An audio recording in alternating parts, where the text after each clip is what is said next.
Good morning. I'll call to order the regular meeting of the Zoning and Planning Committee. I'm Lisa Bender. I chair the committee. Today is May 19th, 2016, and we have a quorum with Council Members Reich, Goodman, and Council President Johnson. Councilmember Andrew Johnson is absent, and Councilmember Abdi Warsami is on city business today. We have 6 items on our agenda. The first 2 will hold public hearings. So we'll start with the consent agenda. Item number 3 has been withdrawn by the applicant. That was a rezoning application. Item number 4 is approving a rezoning at 1911 Nicollet Avenue from C1 to C2, retaining the existing pedestrian overlay district. Item number 5 is a report back that was scheduled on our civic engagement plan for our comprehensive plan update. I'm going to move to postpone that one cycle to allow staff more time to develop some more detail beyond what they have been talking with council members about. And item number 6 is an environmental assessment worksheet that's for 600 Washington Avenue Southeast. So I will move items 4 and 6 for approval. Madam Clerk, do we need to take action on the withdrawn item? Move to accept the withdrawal. Okay. I'm going to just move this all as one motion, but let me know if that's not okay. So I will move to approve the withdrawal of accept the withdrawal of item number 3, approve item number 4, postpone item 5 one cycle, and approve item number 6. Is there any discussion on those 4 items? Seeing none, all in approval, please say aye. Aye. Any opposed? And those carry. That brings us back to item number 1, our first public hearing item. And we'll start with a presentation from staff. This is an appeal of a certificate of appropriateness and historic variance application at 1900 Colfax Avenue South.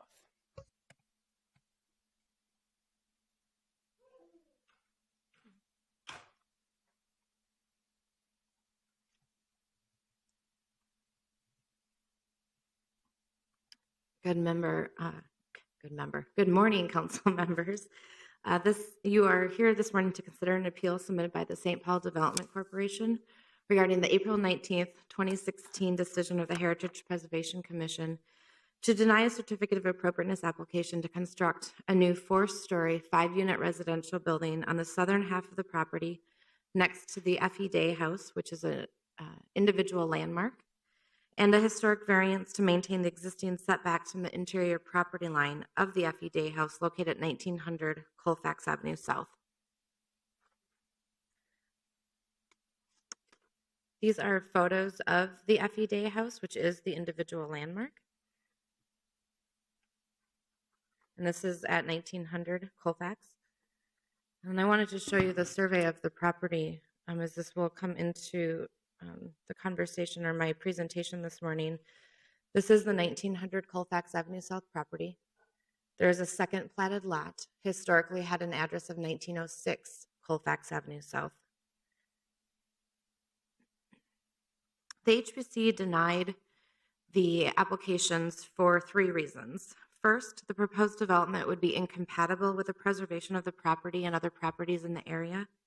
The proposed development would impact the setting of the individual landmark, and the variance isn't necessary to alleviate a practical difficulty due to special circumstances or conditions unique to the property. The appellant, St. Paul Development Corporation, is appealing the decision for 3 reasons. First, the adjacent lot, the vacant lot, has no historical significance. Second, the construction of the improvement does not physically alter the landmark.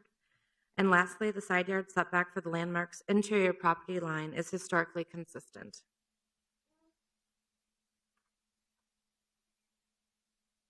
This is the site plan for the proposed development.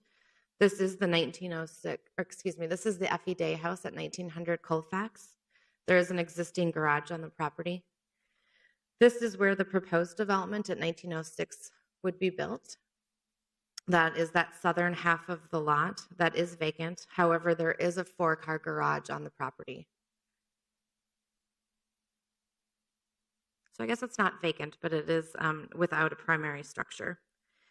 Constructed in 1908, the F.E. Day House is a well-conserved example of the colonial revival style, as demonstrated by the symmetrical composition, central entrance with flanking sidelights, rectangular double-hung sash windows, and brick cladding.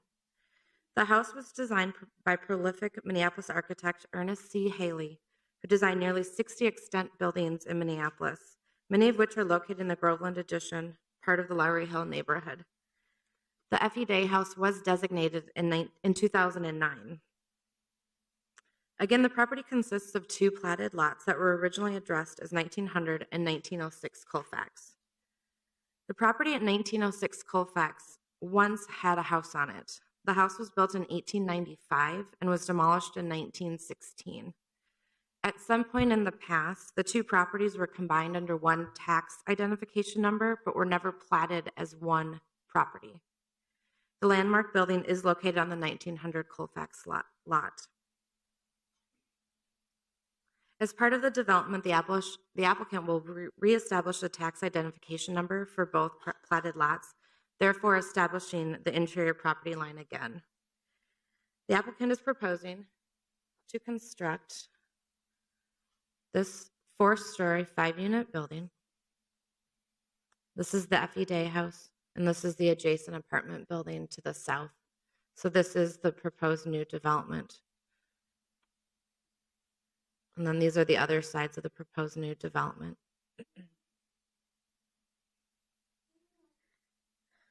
Again, this would be applied on the southern half of the landmark property, which has that 4-car garage on it.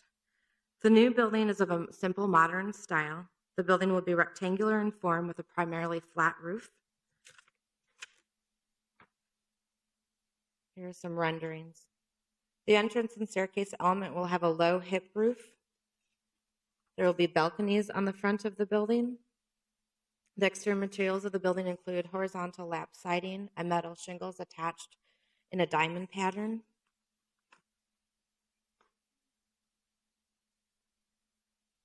And that new construction would be built 11 feet from the F.E. Day House.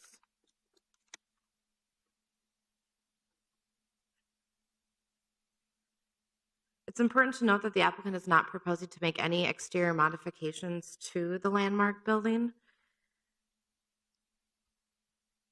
At the HPC meeting, the CPED staff recommendation was to approve both of the applications.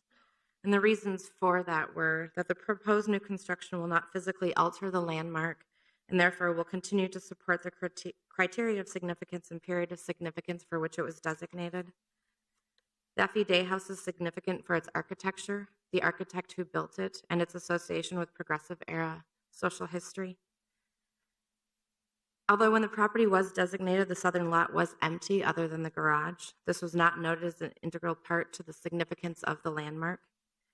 And the new building is of a simple modern style and would be compatible with the design of the landmark building. I'm going to conclude here and stand for any questions. Ms. Dvorak, can you just remind me how the F.E. Day House is being used now? I'm just curious. There are 7 dwelling units in the F.E. Day House today. Are there any other questions for staff? Okay, then we will open the public hearing for this item.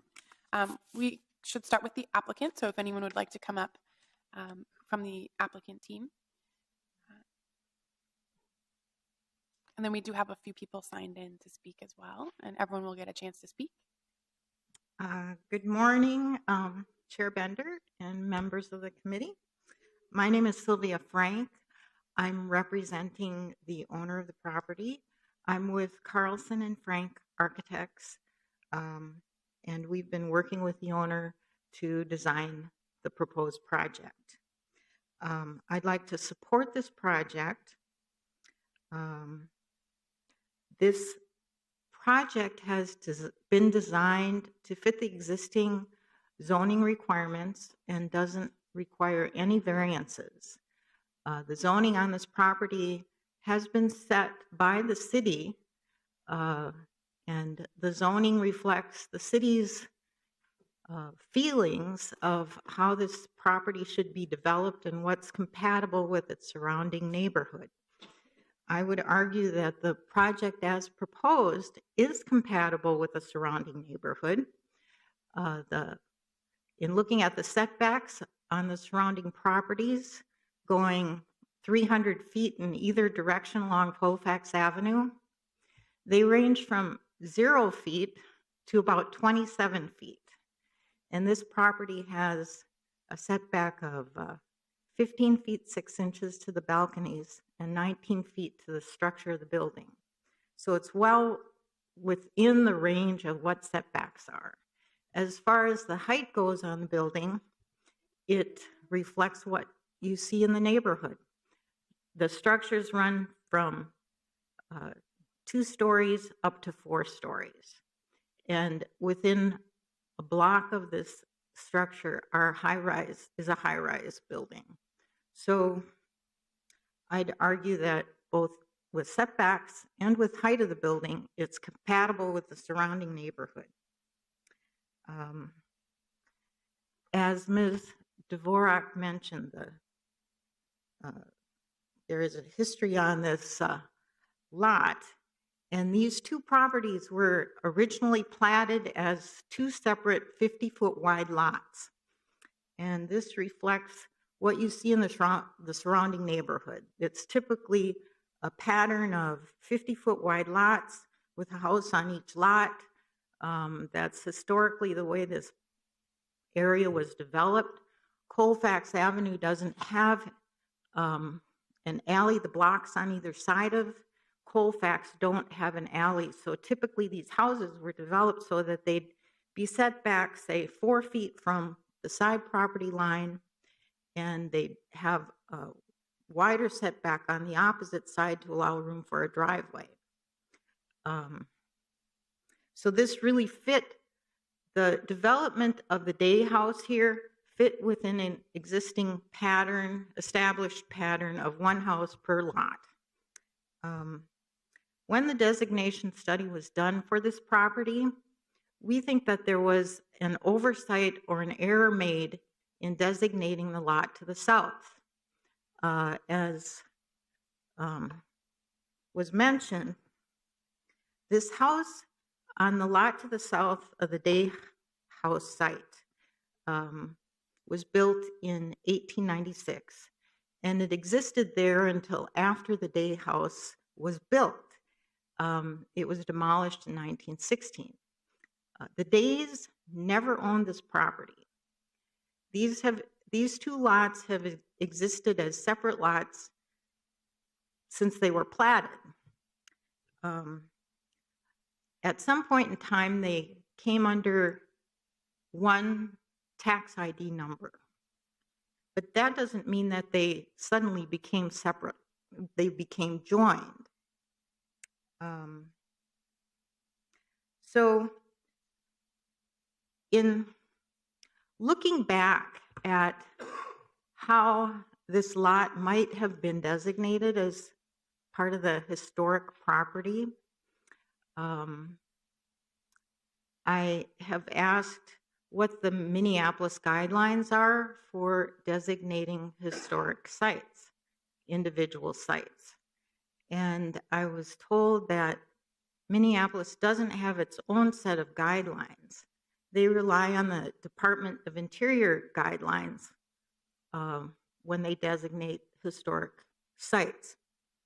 And those guidelines very carefully outline the boundaries of what a site should be. And I'm not going to quote you everything they say under the boundaries section, but just to pull out a couple portions that are relevant to this argument. They say the selected boundaries should be justified as appropriate to the historic property. And they say, thus, boundaries should correspond as closely as possible to the actual extent and configuration of the property and should be carefully selected to encompass but not exceed the extent of the significant resources. So in designating the Effie Day House, that designation didn't agree with these guidelines. And unfortunately, there's no process to correct what may have been an error or oversight. And the HPC does not seem interested in getting involved in making this kind of correction, and has simply decided that, well, the southern lot has been designated with a day house, therefore it's historic, and we have to look at it using the historic guidelines. So I don't think that the city should be in the business of reinventing history, which is what this seems to be doing. There's also the issue here of the city is saying that the FE Day House now requires a variance for a 4-foot side yard setback to the south. When the day house was built, it conformed to the zoning and building codes at the time. And typically, the city doesn't go backward and say, oh, the codes have changed, now we're going to go into this building situation and make them correct this error. It's generally grandfathered in. So since the lots have been separate lots, since they were plotted, and since the house conformed to the zoning requirements at the time, it seems questionable to me that the city should require a variance for this side yard setback. And by doing this, it seems as if the city could potentially limit the owner in what he can do to his property. It could make the property useless to him because he might not be allowed to build anything on the site. And in fact, one member of the HPC did say, I don't think it's appropriate for anything to be built on this site. I think that the HPC seems to be overstepping its bounds in not approving this project. And as you know, the staff recommendation was for approval of this project. And then there's one more item that I'd like to mention. There's a driveway easement between the existing day house and the garage that belongs to the day house. That has existed for decades and gives access to the garages that are on the back of the lot to the south. This is very useful in developing the site to the south because it gives parking. Well, the city has determined that parking isn't required at this site because it's so close to public transport. But the neighborhood would like to see parking, off-street parking for this project. And so that driveway easement does allow that off-street parking and maintains as much green space on the site as possible. So the owner is trying to be conscientious in developing his project in an efficient way. And just in conclusion, I'd like to say you really should support the owner's proposal. Councilmember Goodman has a question. Ms. Frank, are you the applicant's lawyer?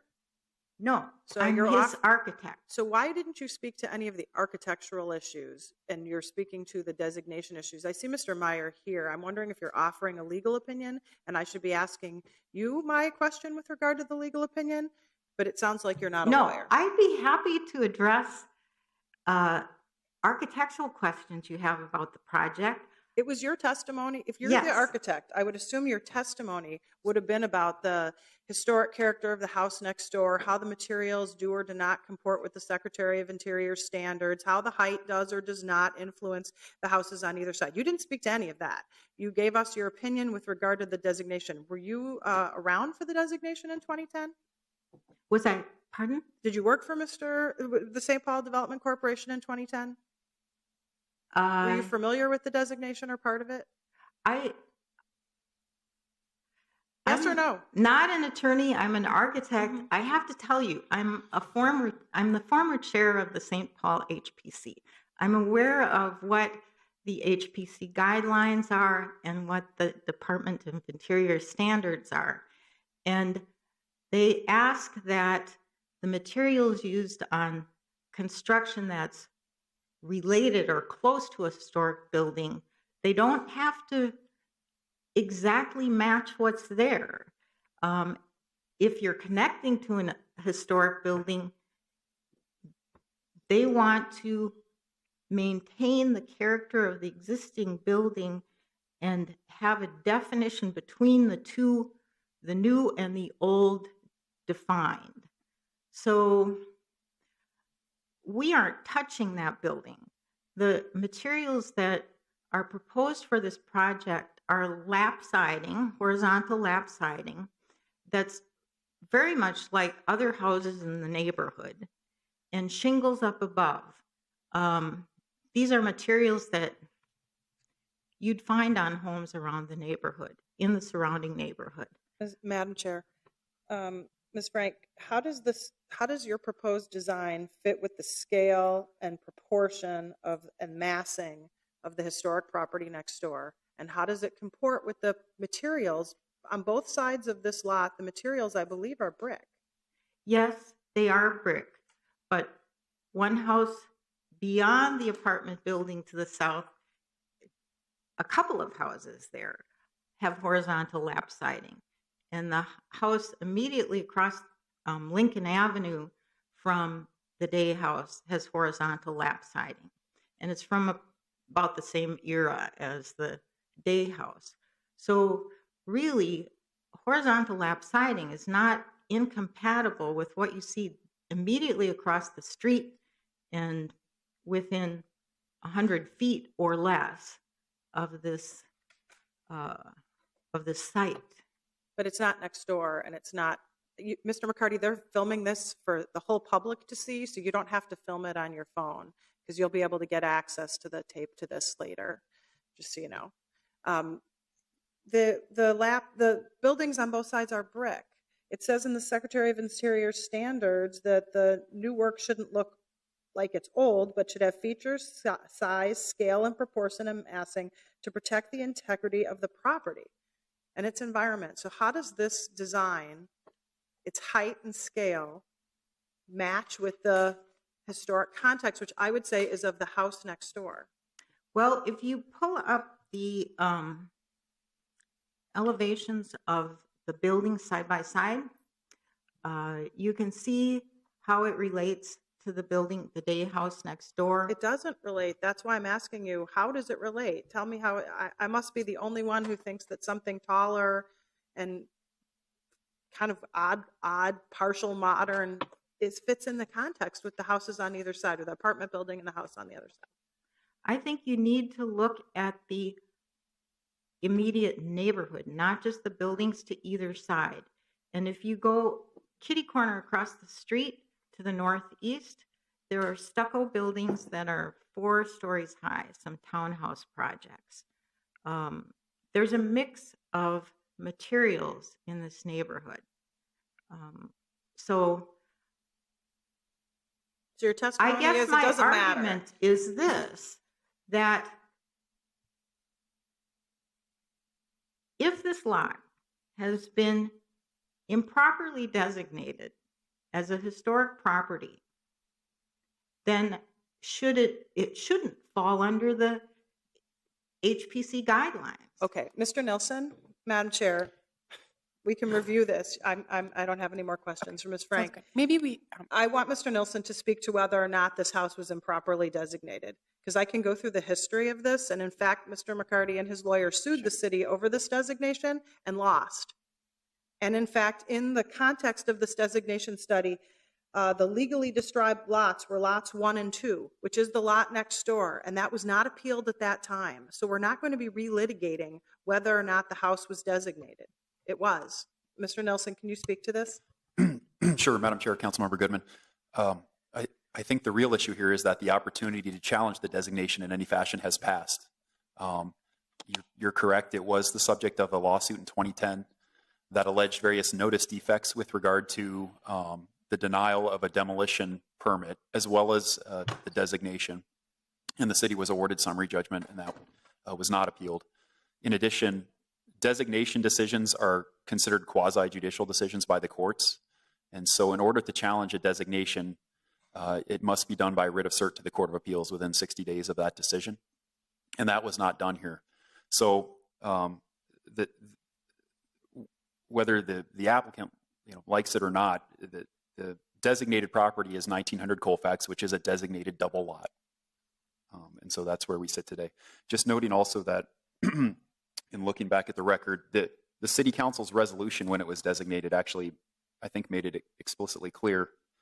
On April 30th, 2010, the City Council resolution stated, quote, that the FE Day House encompassing the entire property at 1900 Colfax Avenue South, and then it references including the day house and the detached garage. So what you have before you is a designated double lot, and so arguments pertaining to whether the designation was proper, improper, et cetera, are really not relevant to the issue that is now before you. Okay. Thank you for your testimony. I think we'll move along with the public hearing. And we do have Mr. Meyer and Mr. McCarty both signed in to speak. So whoever would like to speak next, please come up. I would like to ask that folks now keep their testimony to about 2 minutes, just given the length of the original testimony there. I'm not even sure I want to take 2 minutes. Thank you. As mentioned, my name is Neil Meyer. I'm from Meyer & Noose, and I represent the applicant. The applicant has owned this property since 2000, and as council said, there was an application in about 2009 to redevelop the property. This was denied, and the designation was granted. Now the applicant has come back to seek to designate the property again. So this is an ongoing thing that's been going. He's been thinking about this for 16 years and actively trying to do this for the last 6 or 7. When this designation was done, the focus of the designation was on the colonial revival style of the home and of the master architect. So we're not proposing to touch that house at all. This is a separate development from the house, and it is independent from it, and it will not impact the historic nature of the house. The lot was included in the designation in 2009. I'm not going to argue that. The lot was included, but the lot was not given any historic significance in the designation study. There's a brief mention of it. The property consists of 2 lots stretching 100 feet in width and 135 feet in depth. That's from the 2009 study. And this 2016 staff report says, although when the property was designated, the southern lot, lot 2, was empty other than the garage, this was not noted as integral to the significance of the landmark. So although legally you can lump them 2 together, technically there's no historic significance to this lot. It's bare land. And when the F.E. Day house was constructed by Ernest Haley, another home existed on that house. And so what we're proposing to do, what the applicant is proposing to do, is nothing more than what has already been done to that property and put a new construction on the property. This new construction is not going to physically alter the Day house. I believe the Secretary's criteria about massing and all the other things relate to improvements that are going to be attached to or part of the structure. This is a separate structure. It has nothing to do with it. There's going to be a 15-foot separation between the 2. In the HPC, they talked about setting and feeling. And setting is the surrounding, the setting is the physical environment of the property.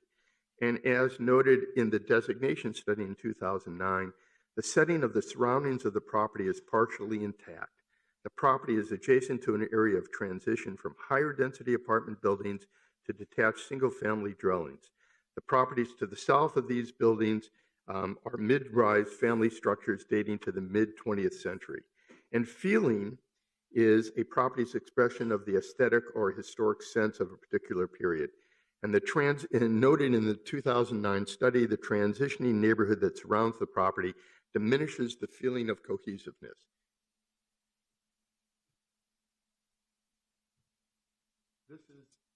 This is the the drawing that Ms. Dvorak showed, and I borrowed it from her. I walk this neighborhood with my puppy, and I pick up after him too. These apartment buildings, this mid-century 1950s, I would call it, apartment building is adjacent to the Effie Day house, separated by the bare land. If you walk down the street, there's Birch. We used to be Birch Pharmacy, now the Birch Restaurant. There's Brad Street Restaurant. Across the street is Sebastian Joe's. This is an area that's in transition to the Lowry Hill neighborhood. It's not really part of it. And all we're seeking to do is build up a 5-unit apartment building, fitting in with the city's intent to have density in the neighborhoods, right next to mass transit. It's right by Hennepin Avenue. This side yard setback, as noted, the property is 4 feet from its sideline. The new property is going to be 11 feet. There'll be a 15-foot separation. There's going to be no confusion between the two properties. This is a reasonable thing to do for this land. To deny this, we think, would be unfair and harmful to the owner's intent to use this property. He has maintained the day house consistent with the historic designation. We ask your permission to allow him to construct this apartment building, welcoming new residents to the neighborhood. Thank you. Thank you. Mr. McCarty, would you like to speak? Is there anyone else who would like to speak on this item? Thank you. I just would like to ask for your support of this project that we've worked very diligently and hard on, and we think that it'll be a great asset for the city of Minneapolis. Thank you. Thank you. So anyone else who would like to speak, please come up. If you could then, if you haven't yet, after you're done speaking, please check in with the clerk and we'll get your name and address for the record. I'd like you to ask you to keep your testimony to 2 to 3 minutes or so. Want to give you ample time, but also keep the public hearing moving along. I will try to keep my time brief. My name is Robert Hink.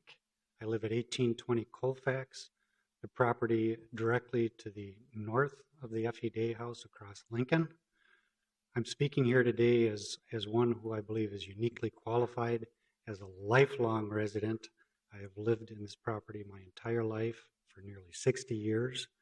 I am a registered architect here in Minneapolis, in Minnesota. And I don't want to speak to the point of belaboring all the issues that have been pointed out, other than to say the HPC did a diligent job in considering all the criteria that they had to continually refer to this parcel of land that the Effie Day house sits on, which is merely described legally as lots 1 and 2 of block 33. To say it is 2 separate lots, 2 parcels, is disingenuous, because if you go to any of the adjacent properties nearby there, it is not uncommon to have more than 1 lot. It is unique to have only 1 lot. The way the lots were platted originally was merely a device for dividing up the land before anything was built. And this land that they keep referring to as vacant and bare is not. The Effie Day house has enjoyed the use of the additional square footage, not only to have a garage and off-street parking, but it also allows for the number of units that are currently in the building. Trying to divide the parcel into 2 lots as they propose would make the Effie Day house non-compliant. That would be an issue that would be coming back before the Zoning and Planning Commission. We weren't able to truly address that through the HPC. What they did address, though, is the context of the neighborhood and of the character of the structure itself. In putting something directly to the south of it there, which would be essentially, quite literally, a 28-foot by 72-foot by 50-foot high wall to the south, is just going to be blocking that off and bookending the neighborhood with something that is so dissimilar, in deference to the historic character of the neighborhood Lowry Hill, which this is part of, not on the front of some other mysterious neighborhood. Yes, some transition has taken place. I have seen many years of it. It is not to say that something could not be done with this, but to simply ignore that the structures surrounding it are out of brick. Proposing something with the lower portion in brick or stone certainly would have been at least a nod to that historic character. Also, something a little bit smaller in scale, rather than roughly 20 feet higher than everything else immediately adjacent, does change the feel of the neighborhood. And again, this is something that I personally and professionally have felt and can testify to, that the HPC did it right in considering this. There is no need for a variance if the owner decides to do nothing right now. He is imposing this hardship on himself by this proposal. I mean, there is no need for a variance currently. And posing that this drive that cuts through it, they are also changing the drive to the point that it benefits only one portion of the site to the detriment of the F.E. Day house, and also cutting into the street with an additional curb cut that quite oddly would put on that side of the street 3 large driveways directly adjacent. So, and it impacts an area where parking is at a premium. People do drive cars. People need to store them somewhere. Being that, yes, zoning requirements have changed to the point where it is no longer necessary to provide them. And as historically they pointed out, there had been a house there on this lot too. There had been no garage. Thank you. With that, if there's any questions, I would certainly welcome to respond. Thank you for your time. Thank you so much. Next speaker, come on up.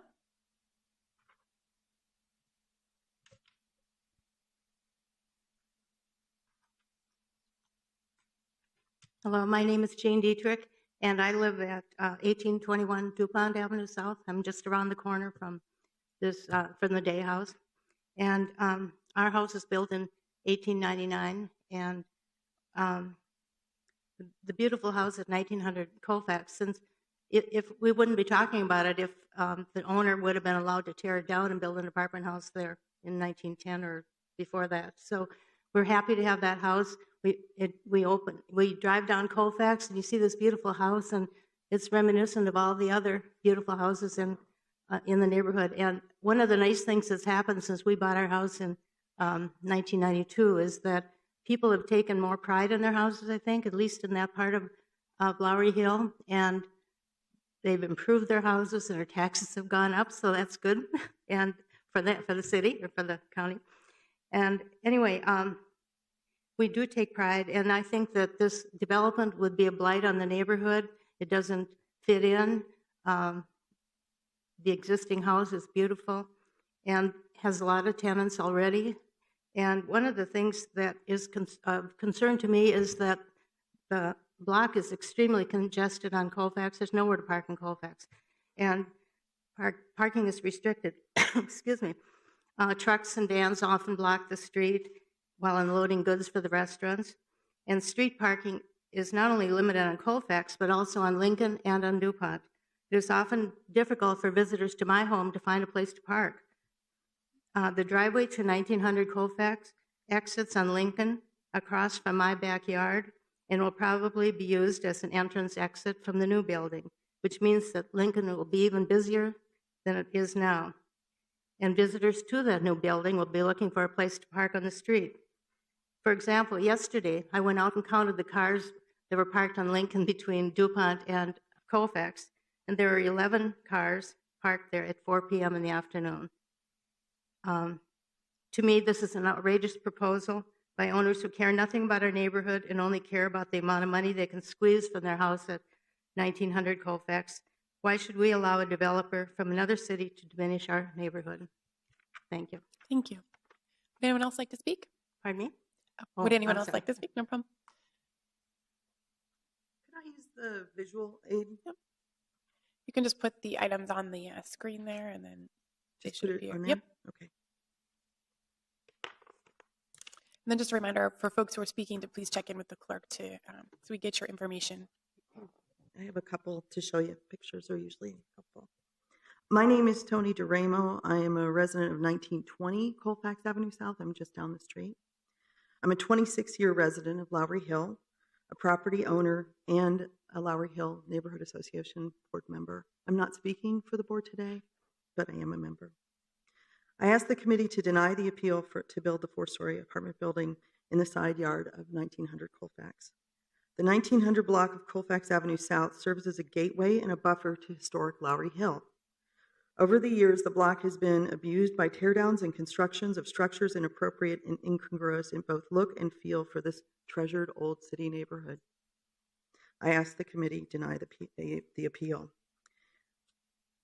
The HPC decision noted the specific pointed language in the historic designation that covered the house and the full lot. The designation says, this was from the conversations at the HPC meeting. The designation says the entire property, every map shows both lots. This would alter the feeling of the house, the present day ability to convey the past. The lot is important to that.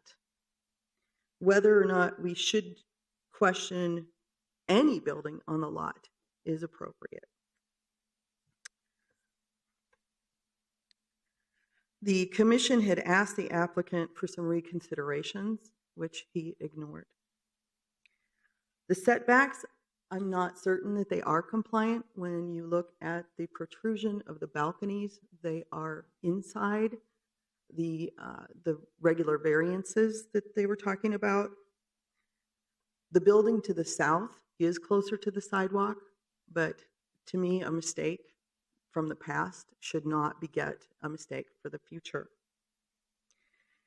The easement with the driveway, this shared drive which crosses through the historic property, dividing the house from a garage behind it, devalues the historic property. It is unfortunate and unnecessary. It is a burden for any future property owner.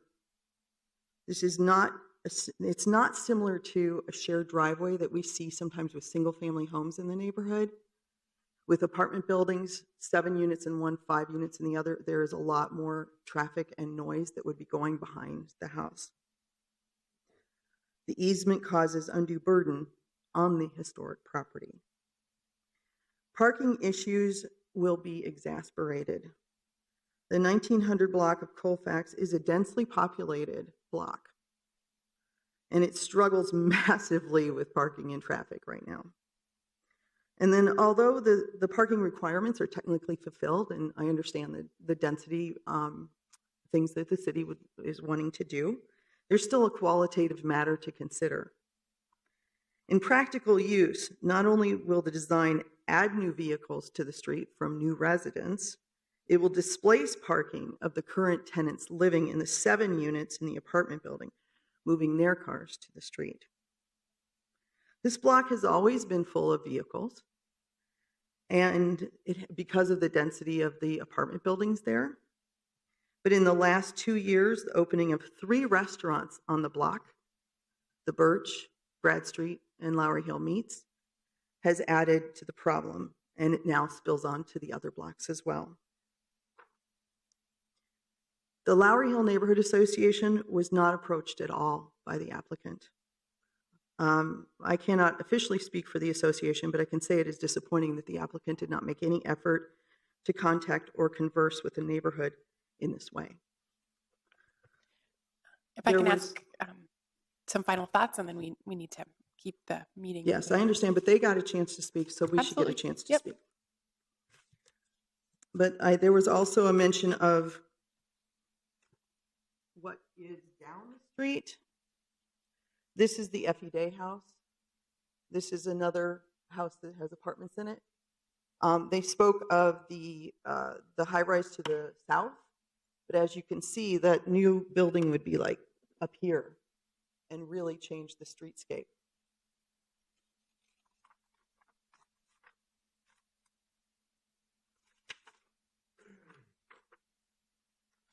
This is an example of some of the other buildings on the street. This is the one that I was speaking of that was kind of the mistake from the past. The other ones, you can see the roof lines are very different from the proposed building. They're more like the So in conclusion, I just would like to summarize by saying the purpose of zoning is a simple one: to separate incompatible uses. In some ways, zoning does constitute a taking since it can limit a property's economic value. But in Euclid versus Amber Realty, the U.S. Supreme Court in 1926 upheld the concept, saying that zoning was a reasonable exercise of a city's police powers. I ask the committee agree that this is not a good fit and deny the appeal. Thank you. Thank you. Would anyone else like to speak? Anyone else? Seeing none, I will close the public hearing. I'll see if there's any questions for staff or Councilmember Wright. Thank you, Madam Chair. I just note that, a lot of conversation has been around compatibility with the overall neighborhood and certain contributing factors at that sort of expanded review. But my understanding, based on what I've heard from testimony and our legal advice, is that we're really anchoring it to the specific designated property and compatibility with that. And with that, I think staff's evaluation of the failing to meet that criteria is pretty clear, and I would contend it's consistent. Thank you, Councilmember Wright. Councilmember Goodman. Thank you, Madam Chair. This is an interesting case and one I've been involved in for a long period of time. I think both sides make a lot of really good points, and I'm going to try to thread the needle here on what I think makes the most sense based on the city's overall point of view with regard to preservation as well as building and density. So I am going to move, and then I'll explain, that we approve the certificate of appropriateness, subject to the condition that the height of the new building will not exceed the peak of the roof of the day house. In addition to that, it should be consistent with the materials, color, style, and setbacks of the day house specifically. And that the review of the new proposal, if there is one, shall be sent back to the Heritage Preservation Commission for review, unless Mr. Nilsson would like us to take that up instead of the HBC. I'll defer to Mr. Nilsson. Madam Chair, Councilmember Goodman, with the conditions of approval being as they are, that it could substantially affect the proposal, I think the proper path would be to go back to the HPC. Okay, then, Madam Chair, I would note that it would go back to the HPC for review, and I'd like to speak to that motion. I apologize. This action today would go to the full council. You are approving new construction, but then a subsequent proposal would have to go back to the HPC. Again, the certificate of appropriateness application is subject to the 60-day law as well. Okay, so what I'm trying to say here is I think it's legitimate that something be built, but I don't think what's proposed is legitimate. And I don't think that something that towers over the day house makes any sense. And I think the style of the house in terms of its design, materials, setbacks need to be taken into further consideration. I believe we have the right under the law to do so because the building, the designation is legally described as lots 1 and 2, and if there were no individual findings with regard to the lot, then we go back to the Secretary of Interior standards, and the Secretary of Interior is clear that the standards need to be, the building needs to have features of scale, size, and proportion and massing to protect the integrity of the property designated. So I think it's really important to have this be compatible with the house next door while allowing something to be built. I realize that there is a concern about parking and there's a concern about traffic and congestion, but we've already crossed that hurdle. We made a decision as a council to say that we think building on empty lots within the realm of compatibility is legitimate, and if you're very close to a transit station, you shouldn't have a parking requirement. And I supported that, and I still do. I do think it's good that there are parking spots available for the day house. I'll note that should any development come forward, the applicant would be required to come back to us for a variance that would a lot area variance that would determine whether or not you would have to reduce the number of units in the day house from 7 to 5, and that in and of itself could reduce the parking by having less people living in the day house. And with a building that is smaller in size and scale and height, there might be less people living there as well, which could potentially make the situation with parking better as well. I think within this, I would move to approve the historic variance to maintain the existing setbacks from the interior property line of the day house located at 1900 Colfax as well. So essentially, we're saying if you can come up with a design that meets the Secretary of Interior standards and doesn't exceed the height of the day house, it's something the Heritage Preservation Commission should consider. And should you then move forward with a building of this project and a lot split, you'd have to come back to us to get a variance to keep the number of units in the day house at 7 rather than what the zoning allows at 5.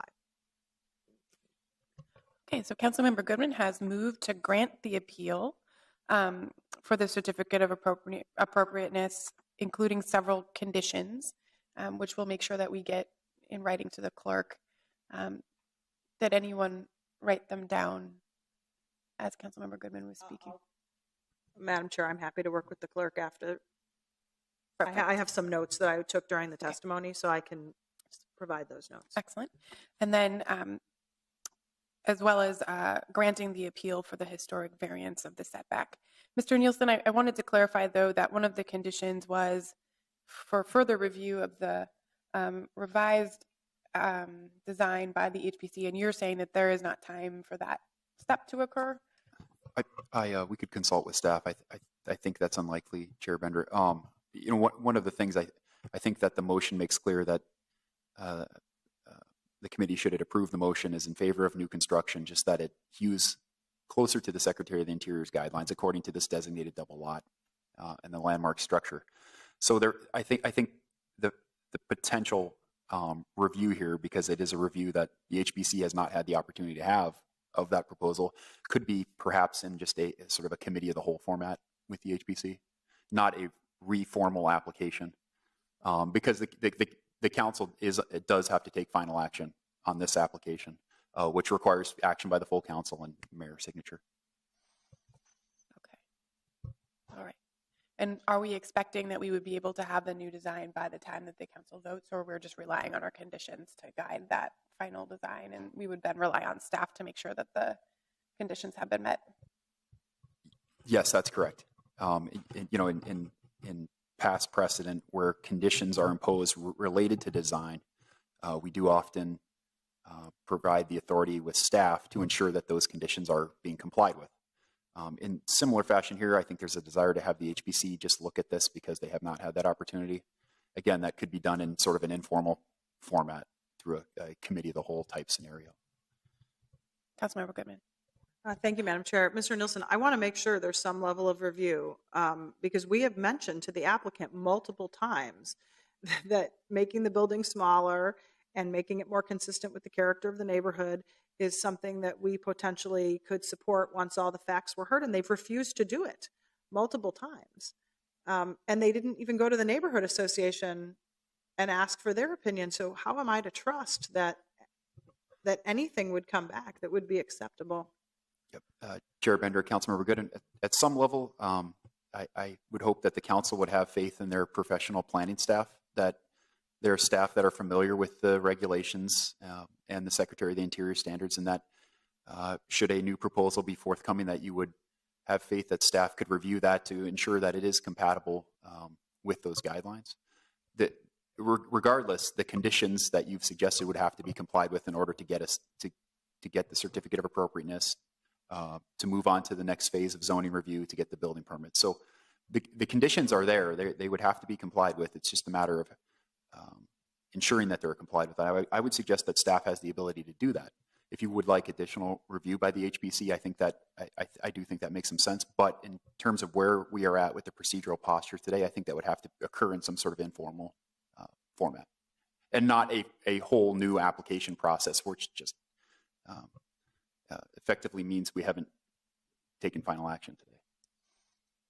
Given that, I guess I would suggest that then we need to make sure that the conditions are very clear and achieving what guidance we need to give to staff and the applicant. And Councilmember Goodman. And in that vein too, I have staff direction to draft findings which would incorporate those conditions would be good, and I would advise doing that. So what I was going to note is that I would be moving also to ask staff to draft findings and clarifying in my motion to the clerk all of the items. I mean, like this front yard setback issue of the porch being further forward. These are all issues that should come back to us for final findings prior to the council meeting for committee of the whole, actually, next Wednesday. So my office will be very active in making sure the spirit of some of these design changes are written out so that staff will know exactly what we meant when reviewing any future application. I don't want to derail this, the details of this conversation. I could just throw out another option would be to forward with that recommendation for now. And okay, just want to make sure you're comfortable with the conditions as they stand. Okay, so then on Councilmember Goodman's motion to grant the appeal of the certificate of appropriateness with several conditions related to fitting in with the historic designation of the entire lot, as well as granting the appeal of the setback variance. Is there any further discussion? Seeing none, all those in approval, please say aye. Aye. Any opposed? That carries. I will note that that included a staff direction to prepare findings. So that moves us to item number 2, which is a certificate of nonconforming use appeal. I will note that I need to leave by 11:15. So we will lose quorum at that time. So we need to finish this item by 11:15. That should be plenty of time. I don't see a lot of people signed in for this item, but I will need to make sure that everyone stays within the time that's been allotted for this item, and we'll make sure everyone has time to speak. Thanks. All right. Good morning. So the appeal that's before you is an appeal of the Board of Adjustment decision to deny a certificate of nonconforming use to establish legal nonconforming rights for a used car dealership located at the properties of 2636 to 2638 West Broadway. The appeal applicant is Justin Ebel. He is a relative of the property owner. The original applicant, just for reference, was State Auto Corporation. They would be leasing the property. The current zoning is OR2. It does not allow for any kind of auto sales in that zoning district. On this site, used auto sales have been established since the 1990s, and that was when the zoning did allow for car sales. Just to familiarize you with the site a little bit, so West Broadway is down here. There's an existing office building, a canopy structure, a detached garage, and some parking and sales area on the site. So under the zoning code with nonconforming uses, several conditions apply. First, legal nonconforming uses and structures are allowed to continue so long as they remain otherwise lawful. If a nonconforming use is discontinued for a continuous period of more than a year, it is deemed to be abandoned and may not thereafter be reestablished or resumed. And finally, any subsequent use of the land or structure must then conform to the requirements of the district that's located in. So both CPED staff and the Board of Adjustment found that the use had not remained lawfully established, and that was because the city license had not been obtained for a car dealership on the site within 5 years from now, or in the previous 5 years from now, and therefore those non-conforming rights had been lost. So as I mentioned, auto sales have occurred on the site since the 1990s, so I'll just go through the zoning history a bit more. It was first zoned B3S, and as I indicated, that zoning did allow for auto sales of used cars. Then in 1999, when our updated zoning code was adopted, that zoning changed to C2, and that zoning still allowed for auto sales, but it limited it to limited new and vintage vehicles. A rezoning study then later occurred in 2003, which again changed the zoning to C1, where no car sales are allowed. And then another rezoning study occurred in 2009, and that's where we got our current zoning of OR2, where no car sales are still allowed. So the used car sales became non-conforming as of 1999. In addition to zoning requirements, there's also licensing requirements, and those come from the city and the state. So in the city, all motor vehicle dealers are required to be licensed. That license is tied specifically to a site, and we have had no active city licenses on the site from 2011. That last license was held by the property owner. We do know that from records that we have that the site has been used for car dealers, by car dealers since 2011, even though there hasn't been a city license in effect.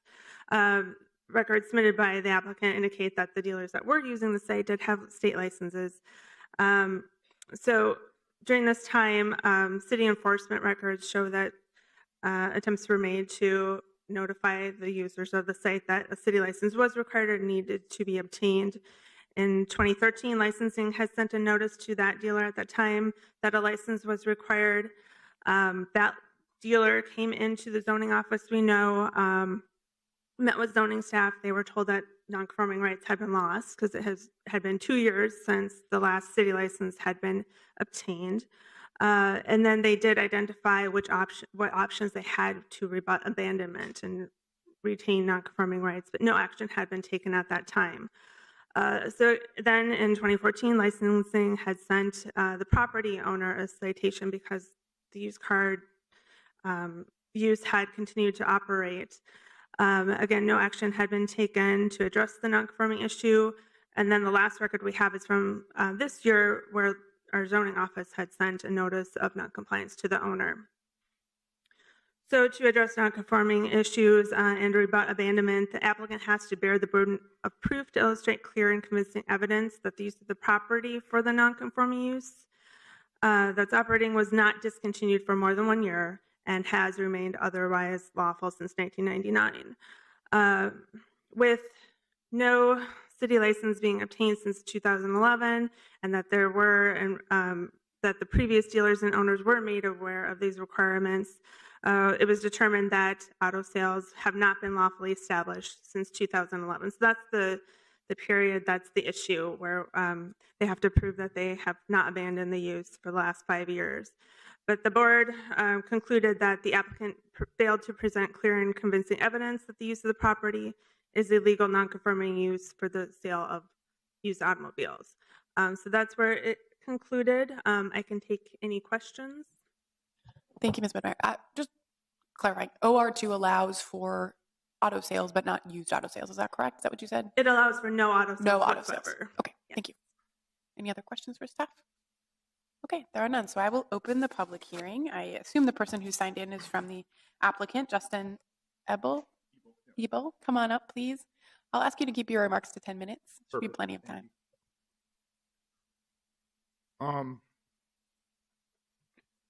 I'm here today to speak about the property at 2638 West Broadway.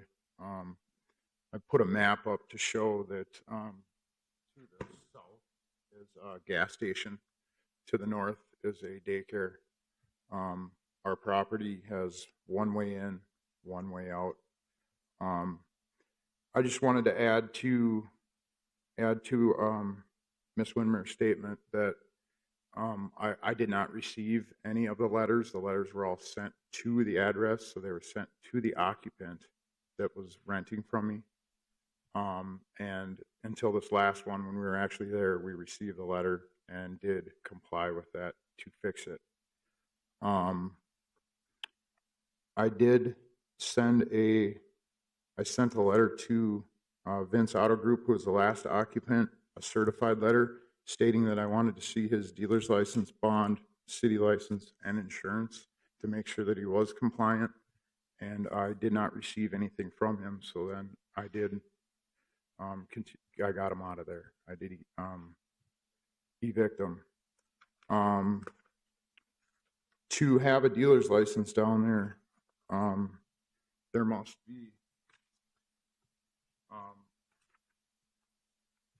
be this paper signed by the zoning office to allow that. And in order to get a dealer's license down there, and that had to have been signed for the state to allow that license to go down there. Therefore, I was not aware that there was not obviously city licensing down there. That's about all I have today. I just asked for your help today to let us continue on with this. And one thing I'd like to add, there is a car lot down the street operating with a dealer's license that's 1 block down the street from it. So on the same street, obviously. Thank you, sir. Thanks for your time. And you own the building, but not the business. Is that correct? Yeah, my father owns the building. I've taken over for him because he's a vulnerable adult. So. Thank you. Okay. All right. Any other questions? Thank you. Thank Would you. anyone else like to speak? Come on up.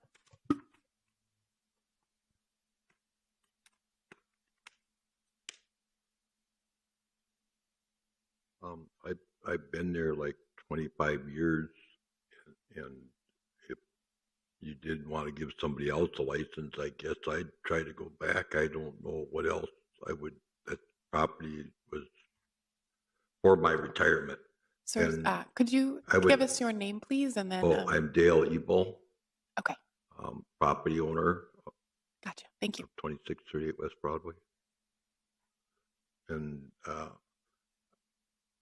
when I was there, I had good. I mean, when I go down there now, they still honk the horn. Hey, my dad bought a car from you. You know. So I mean, I do like it down there, but I'm getting older and out of shape kind of now. But I don't know. We didn't know about the license. The city not getting paid, but they were getting signed by the zoning for that. So we just figured everything was okay. Now, the guy that was in there last, I don't like saying it on tape, but the truth's the truth. He wasn't too good. He was a bad guy. And once we found out, I even called the gal at the city and I said, hey, I got a bad guy, I think, down there. How do I get him out? And they said, well, he's not a bad guy. So, I mean, I really did. And that's all I can say. I just wanted to at least give you my part of it. I served my time in the service, and I come back and I had a restaurant in Emerson and Lowry that started out in 1972. So I kind of stayed around the area. Nobody knows me hardly. I did help the Jordan area years ago. I was on a committee when I was a little bit quicker, and we got the policemen on bikes and stuff like that. But then I went on and raising the kids. So that's it. I guess you got to say something. Back. Thank you, sir. Would anyone else like to speak? Anyone else? Okay, no problem. Seeing none, I will then close the public hearing. Council President. Thank you, Madam Chair. This is a difficult one, but I think one of the most frustrating parts about it is that we have 2 years where we had no city license, and there apparently was no or very little follow-up for that on our part. But I'm going to move to deny the application. I think this is a change. The zoning changes that were recommended by the West Broadway Alive plan are good changes, and we have to respect the work that was done around that process. This is next, as was pointed out, is next door to a gas station, but on the other side of it is the Lau Community Center, which is a really great use for that property, which used to be a funeral home when I was a kid. So I think we're seeing changes on West Broadway, and I think we have to respect the planning process that people put in place, or the work that the planning process produced. So I'm going to move to deny the appeal. Thank you for the motion. Is there any discussion? I think I would say, staff did a very thorough job, I think, of documenting the legal context with which we have to make the decision, which was that the business wasn't operating legally. I would offer to the property owners that Ms. Widmeyer could help connect you with staff in CPED that is, could let you know what uses are allowed under the zoning. And there may be some resources available to you from the city to understand what are the options going forward for use of this property. And I hope that the city can provide some support for that. And it would likely not be planners within Ms. Widmeyer's section, but another section of CPED. Our long-range planners or our economic development planners, I think, could be helpful to you. So with that, is there any further discussion? Seeing none, all in approval, please say aye. Aye. Any opposed? That carries. We are adjourned. Thanks for that. That was good.